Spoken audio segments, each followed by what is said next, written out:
All right, everybody, welcome into the Alley Oop. I'm your host, Ryan Blackburn. Thank you so much for tuning in. Really appreciate all the love and support. If you can, it'd be awesome if you could like and subscribe to the YouTube video down below. That would be fantastic. And now there's actually a fun thing to talk about here, the end of the in-season tournament group play.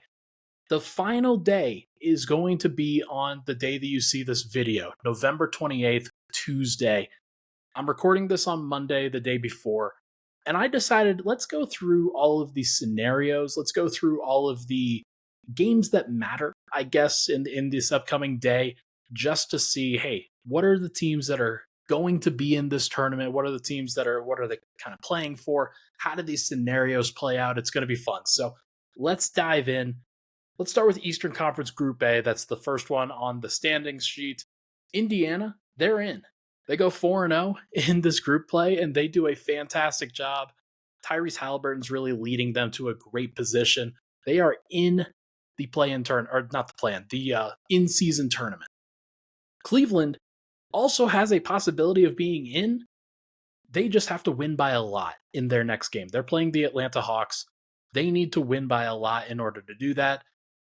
Philly, Atlanta, they're both a possibility for the wild card, but they're basically out because they don't have the point differential necessary and they need all of the teams to go 2-2, which is probably not going to happen.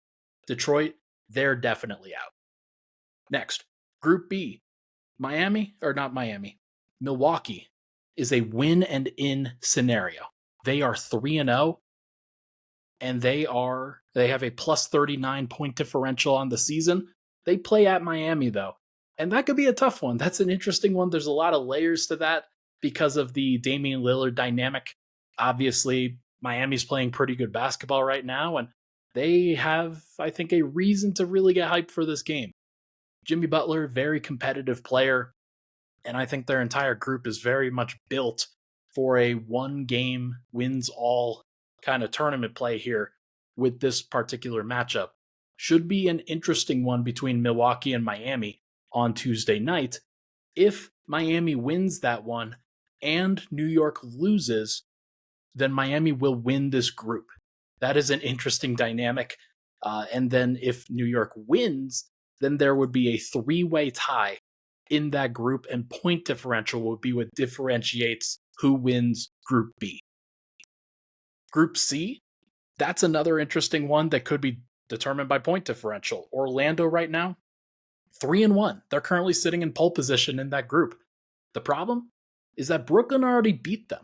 Brooklyn already won in that particular situation. And so if Brooklyn wins, then they would tie with Orlando and technically have the head-to-head tiebreaker. Brooklyn has to beat Toronto in order to do that. The problem is that if Brooklyn wins against Toronto, and then Boston, who's also 2-1, if they beat Chicago, then there's another group that has a whole bunch of 3-1 teams within their groups. And so that would come down to point differential as well. Orlando currently has a plus 22 point differential. But if Boston wins their game by 23 points against the Chicago Bulls, they could potentially win this group too.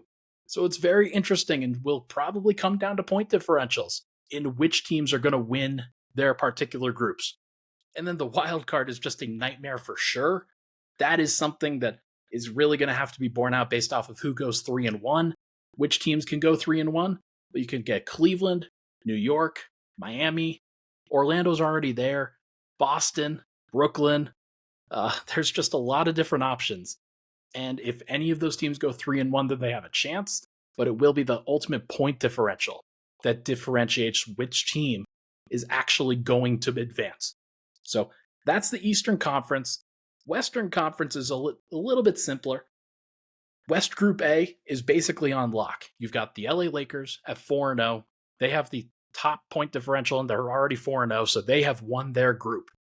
Phoenix is 3-1, and they are plus 34 in their point differential. So they are a team that I think could potentially claim that wild card spot, depending on who else gets up to 3-1 within the Western Conference. And there are only a couple of teams that can really do that because a lot of these teams are 2-2 and have cannibalized each other, especially in Western Conference Group B. The rest of Western Conference Group A, by the way, Utah, Portland, Memphis, they're all eliminated. They're all out. West Group B, though, that one is a nightmare. New Orleans and Houston are the only two teams that can come out of that group. And it all comes down to whether Houston can beat Dallas. If Houston beats Dallas, they already have the head-to-head tiebreaker against New Orleans. So if Houston wins, they're in.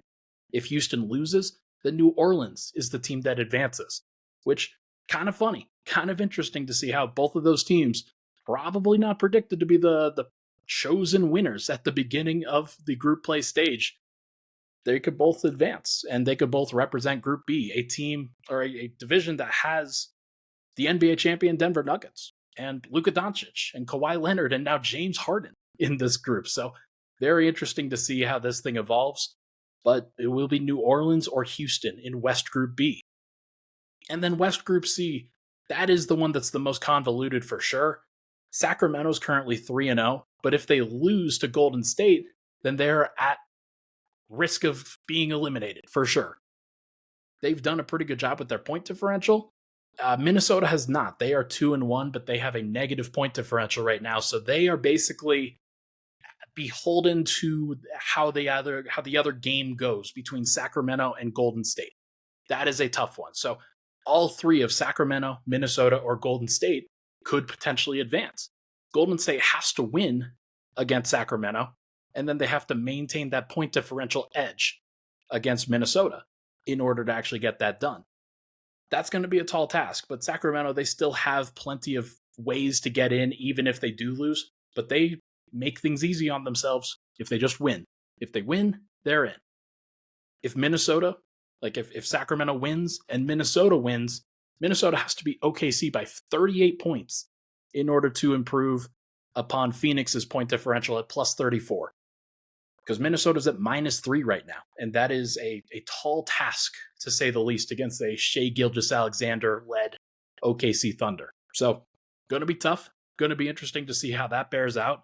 If I had to predict who comes out of these groups, Indiana has already clinched. I think Milwaukee gets it done against Miami. I think they clinch. Orlando, Boston, Brooklyn, that is a toss-up right there. I think Brooklyn, because their choice is basically tied up in whether they can win, I think they're going to win, and then I think Boston's going to win too. So if I had to predict this, I think that comes down to a tiebreaker.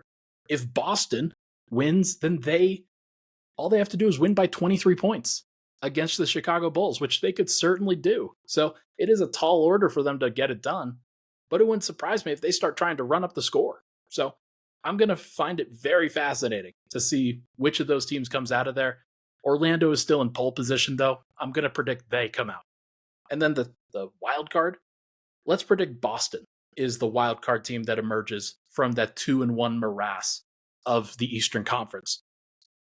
And then in the West, I think the Lakers come out of Group A. I think New Orleans probably doesn't get it done. I think Houston actually wins it. Actually, you know what?